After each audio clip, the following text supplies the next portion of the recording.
What's happening? Joe Rockwell here with CrossFit Federal Hill. I want to talk about your hands and how to prevent ripping.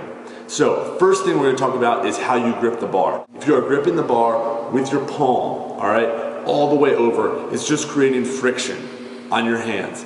Friction is going to lead to your skin ripping. So the first thing we need to do is address your grip. Let's grip the bar with our fingers and then wrap our thumb around so we have less surface area that's going to create friction and tear.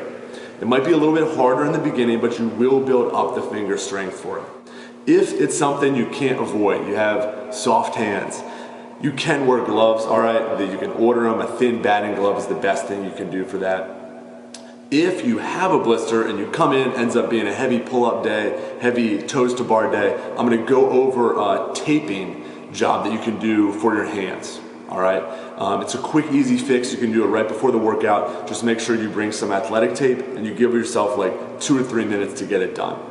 So, besides that, when you are home, you can take care of your hands by moisturizing, and if you do develop any calluses, make sure you shave them down. Not sure if that sounds weird or disgusting, but use a nail file, anything to not let that callus develop and get bigger, and then it's just gonna be something that can easily rip off your hand. Welcome to the live version of taping your hands. We'll try to do this real quickly. We won't be too exact on the measurements because I want to simulate it actually being right before a workout or you being in a little bit of a rush. So first thing we're gonna do is measure from our knuckle down here to just below our wrist with a piece of tape.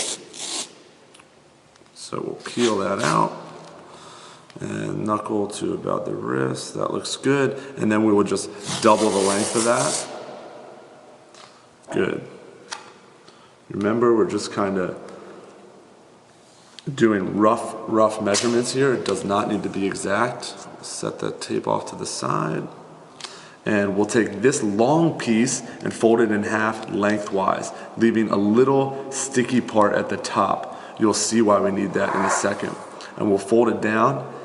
Then we will turn that over and create a loop for our finger. So at the top here is a little opening that we're gonna create. We use that sticky part that we saved on the other end to push down. And then we will leave a little hole there in the top for our finger. Just like that. That's what we're looking for at the top. And then we'll tear a piece of tape off about the length of that. This looks like it might be a little long of a wrap for me, but that's okay. I'll show you how we can work with it.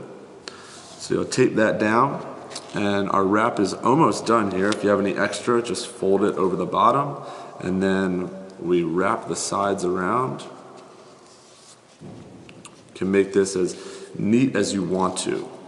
You'll stick your finger through that hole and then wrap it around, and this is the beginning of our wrap. So it should protect the knuckle here if that has a blister in it, and then all the way down through your palm, and you can hook it on any finger that you want. The last part is we're just gonna secure it to our wrist. So this is where having somebody to help get it nice and taut and a couple times around your wrist helps, but I'll just do a quick demo here. You just wrap it around there, and that's it. So a little bit left over here, we could cut that if we want it to be really exact, and then we should be protected all the way through. We can take this off and reuse this wrap for as long as it would last, all right? So that should be a quick tape job to protect your hands and should be pretty durable for any type of kipping that we're doing on the bars.